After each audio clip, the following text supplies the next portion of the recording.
I uncovered every secret from the last 30 years, and I have given all the proofs of who was involved with Diddy.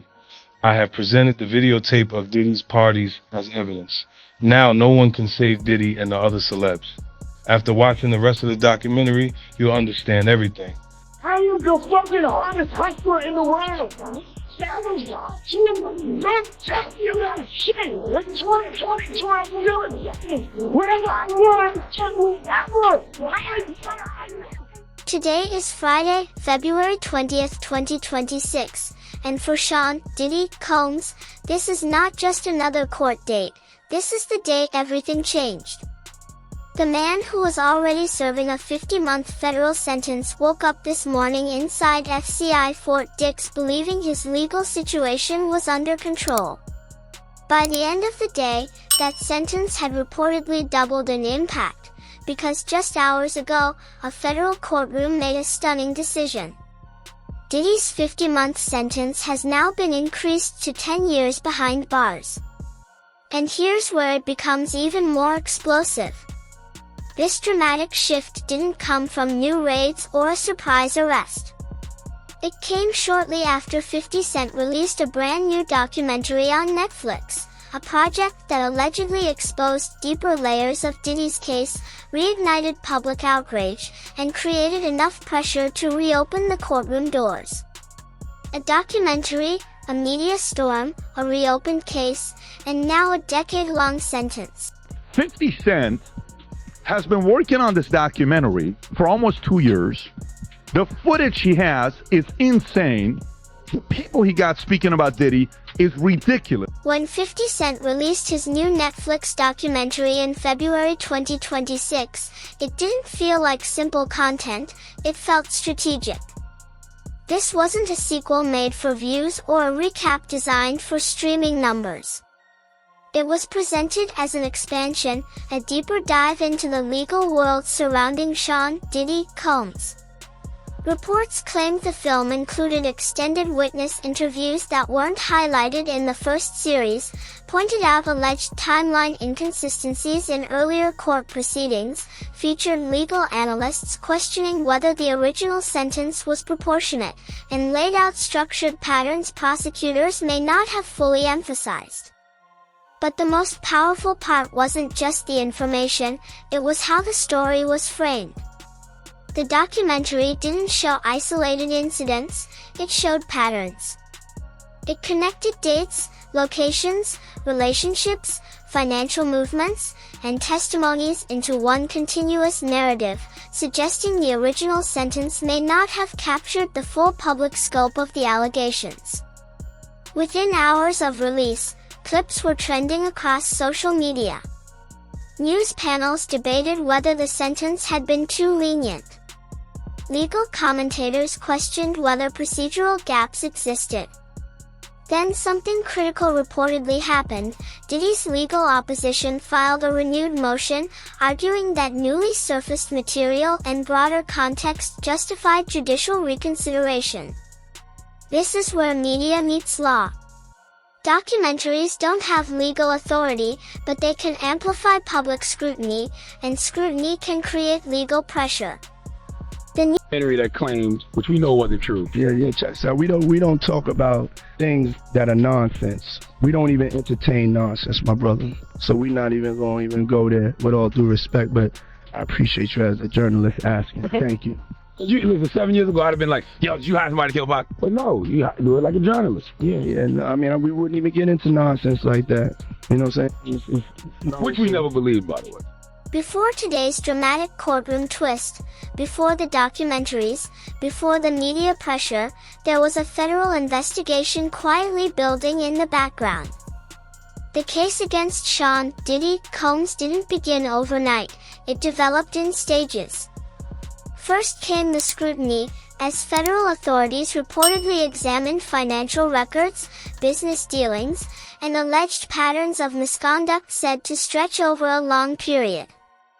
What initially seemed like isolated accusations gradually evolved into what prosecutors described as a broader federal concern. Then came escalation, search warrants were executed, properties were raided, and electronic devices and documents were seized. The public imagery alone shifted perception. When federal agents move openly, the message feels serious. After months of review, formal charges were filed, legal teams assembled, and court dates scheduled. Inside the courtroom, prosecutors presented their narrative through timelines, financial trails, and witness accounts aimed at establishing responsibility, while the defense challenged credibility, questioned context, and argued proportionality. The high-profile federal proceeding drew national attention, with media outlets tracking every development and panels debating every motion. Eventually, the case reached sentencing. The court ruled that incarceration was warranted, setting the term at 50 months in federal prison. Some observers saw the sentence as significant, others felt it seemed lighter than expected given the public scale of allegations. Legally, however, it was final. Diddy was remanded into federal custody and transferred in federal prison. For some observers, the sentence seemed substantial. For others, it appeared out of revenge because we've had beef, and I won't deny that me and Diddy have had problems. We've been going back and forth since 2006. He blocked Maze from signing with me, I dissed him on a track, he launched a vodka line, I launched mine, it's been competition for years. But you know why he's so desperate to shut this film down? Because he knows we uncovered things, footage, phone calls, conversations he allegedly recorded himself, contracts, NDAs, real receipts. And Diddy isn't the only issue, he's just the symbol.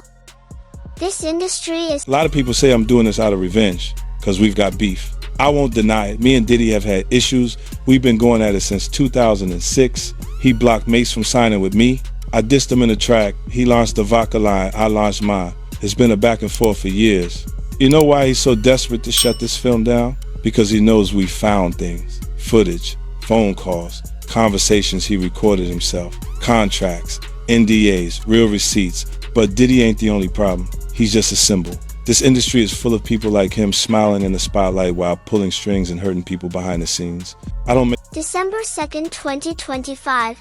That was the day the temperature around the Sean Diddy Combs case started rising again. On that date, 50 Cent released a 4-part Netflix documentary series centered on the legal saga surrounding Diddy. At the time, he had already been sentenced to 50 months and was serving that time. Legally, the case looked settled, but the documentary didn't present it as a finished story. The 4 parts were structured with intention.